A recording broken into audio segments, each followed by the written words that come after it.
Tapos sa kanang kamay, mag-drawing lang po kayo ng bilog.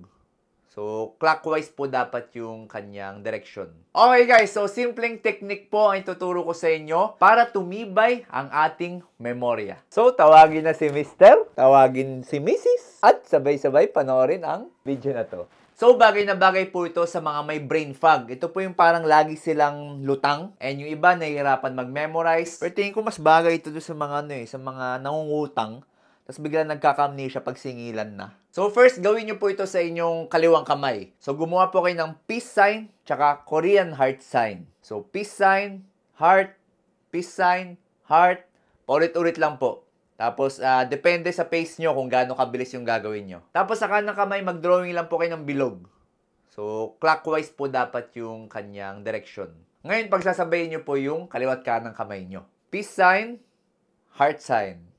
Peace sign, heart sign. Tapos yung right hand ko po, tuloy-tuloy din siyang nag-drawing ng circle. Nakaka-improve po yan ng blood flow papunta sa brain. And mas gumaganda po yung mga connection, yung mga neural connectivity sa utak natin. So gawin nyo lang po ito ng mga 10 to 15 minutes every day. And i-challenge nyo po yung sarili nyo. Pabilisin nyo po ng pabilisin. Yan. So, mag-start kayo ng medyo mabagal and then practice lang ng practice hanggang sobrang bilis nyo na. So, gawin nyo po itong technique na to at balitaan nyo ako sa resulta.